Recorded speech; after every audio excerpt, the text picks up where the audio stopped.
Buenas tardes, yo soy Andrés Navarro, actualmente estoy en el Banco Santander, estoy en la parte de riesgos estructurales que pertenece al área de riesgos de mercados y yo estoy en el departamento de riesgo país. Voy a explicarles un poco vamos a englobar el riesgo país, vamos a comentar sus ramificaciones, vamos a comentar qué se hace en el riesgo país, vamos a comentar un poco de actualidad, pero nos vamos a centrar en la parte de riesgo soberano, que es lo que está sonando tanto en estos días. Vale, esta presentación la vamos a dividir como en 4 partes. Una parte voy a hablarles un poco de los términos que se utilizan actualmente en las noticias, que se escucharán todo el tiempo a lo largo de la prensa económica. Vamos a hablar un poco de qué es el riesgo país para centrarnos en él y vamos a desenlazar, vamos a hablar puntualmente del riesgo soberano.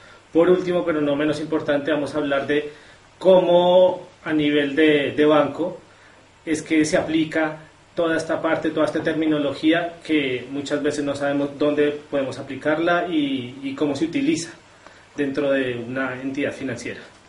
Bueno, el nivel de riesgo país vamos a identificar 2 términos que son el índice ENVI, que es el índice de los mercados emergentes, como se llama el Emerging Market Bond Index, y lo que son los CDS, los Credit Default Swaps. El primero a que nos hace referencia, básicamente hace el diferencial de la tasa de los bonos de un país cualquiera con respecto a los bonos Brady, que son los bonos de Estados Unidos, ¿sí? Entonces, con respecto a este diferencial en la tasa, podemos ver qué tan riesgoso, cuál es la probabilidad de no pago de ese país, el cual estamos comparando con respecto a Estados Unidos. El otro término, los CDS. Los CDS son los más utilizados hoy en día. ¿Estos qué son? Son contratos, básicamente son seguros por los cuales yo te doy protección a cambio de que tú me pagues una prima. Tiene el mismo funcionamiento de cualquier seguro. Tú pagas una prima a cambio de que tú me asegures que me vas a garantizar el pago de cualquier obligación en la que estamos incurriendo, cualquier subyacente. Normalmente a lo largo de los últimos meses se escuchan noticias en la prensa como la siguiente: el riesgo país supera los 130 puntos y los CDS los 232. Pero en realidad, ¿qué quiere decir esto? Es una noticia del 5 de mayo en expansión. ¿Qué quiere decir? Con respecto al riesgo país, eso hace referencia al índice ENVI. Quiere decir, el diferencial de la tasa, esta es una noticia que hace el diferencial de la tasa con respecto a los bonos españoles con respecto a los bonos alemanes. Estamos hablando de bonos soberanos. Quiere decir, actualmente, estamos barajando tasas. El bono alemán está pagando algo como el 2,92 y el bono español los 4,22. Esa diferencia, esos 130 puntos básicos, es lo que se hace referencia en la prensa, que es el riesgo país, que normalmente no sabemos qué son esos 130 puntos básicos.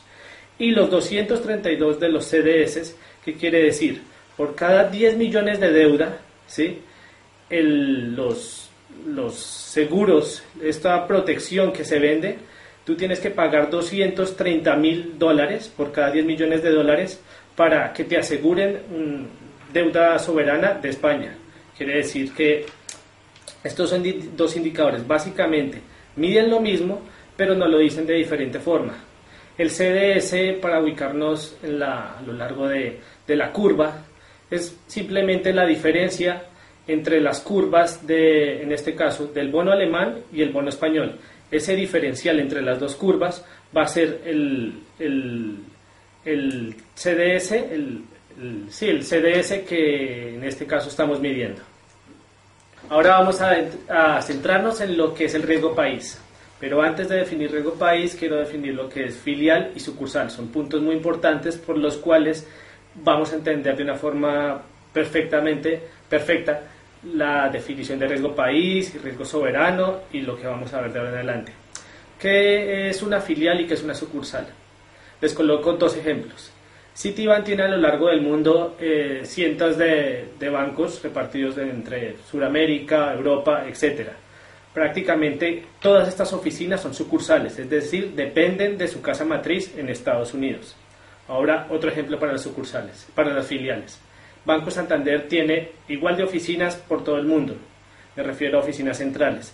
Estas oficinas, en su gran mayoría, no dependen de su casa matriz en España, estas dependen de su casa matriz en el mismo país, es decir, cada oficina de estas tiene una residencia jurídica.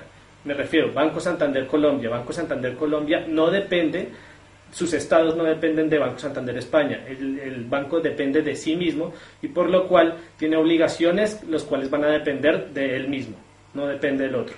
Por lo cual en este punto decimos, si yo soy sucursal, mi residencia, en el caso del Citibank, va a ser Estados Unidos. Si yo soy filial, mi residencia, en el caso de Santander Colombia, va a ser Colombia. A partir de estas definiciones, definimos qué es el riesgo país. El riesgo país es aquel en el que se incurre cuando yo estoy dando financiación a un deudor que reside en una parte distinta a la que yo resido. Yo, Colombia, estoy dando financiación a un residente de un país que no es Colombia. En ese momento se incurre en un riesgo de crédito por la misma obligación comercial de la operación y en un riesgo país que depende propiamente del país, de la otra persona o de la otra contrapartida, hablemos, a la cual estamos dando la financiación y por la cual ella está adquiriendo una obligación contra nosotros. El riesgo país lo vamos a ramificar en tres partes, lo que es riesgo soberano, riesgo de transferencia y otro tipo de riesgos, los cuales no son menos importantes. Dejemos para últimas el riesgo soberano, que es en el que nos vamos a centrar. Riesgo de transferencia, ¿qué es? Es simplemente la imposibilidad de convertir mi moneda local en moneda extranjera. Concretamente, demos ejemplos, el caso de Argentina y últimamente el caso de Venezuela. Como ustedes saben, en Venezuela yo no puedo adquirir los dólares que yo quiera. Simplemente hay unos topes por los cuales yo puedo adquirir, no sé, 2.000, 3.000 dólares como persona natural y a partir de ahí tengo que pedir ciertos permisos. Eso es una imposibilidad para adquirir toda mi moneda local, a partir de mi moneda local, moneda extranjera. A esto es el riesgo de transferencia. ¿Qué son los otros tipos de riesgos? Me refiero devaluaciones, guerras, etcétera. Ubiquémonos en Latinoamérica. Expropiaciones. ¿Qué pasa ahorita en Venezuela, en Bolivia? Están expropiando demasiado. ¿Qué pasa con la inversión privada? Y la confianza a partir de una perspectiva del inversor extranjero es nula. ¿Qué pasa con una guerra, con un problema fronterizo entre Colombia, Venezuela, Colombia, Ecuador? Preferimos alejarnos de ese sitio a pesar de que el país tenga una situación económica muy fuerte y muy buena. Son factores, aparte de la situación económica del país, que de una forma u otra reducen la confianza de los inversores extranjeros en nuestro país y pueden ocasionar que por factores externos a nuestra coyuntura económica haya una imposibilidad de pago, lo cual no tiene que ver nada y afecta a la persona o a la contrapartida que está financiando la operación. El riesgo soberano, tal cual lo dice Banco de España, que es la parte de donde todo se genera, es la circular de Banco de España, que es la circular 404, textualmente dice la presentación. Es el de los acreedores de los estados o entidades garantizadas por ellos. ¿Qué quiere decir? Cualquier obligación que yo tenga con el Estado o con una entidad que está siendo garantizada por el Estado va a ser aquella operación que se ve afectada por el riesgo soberano.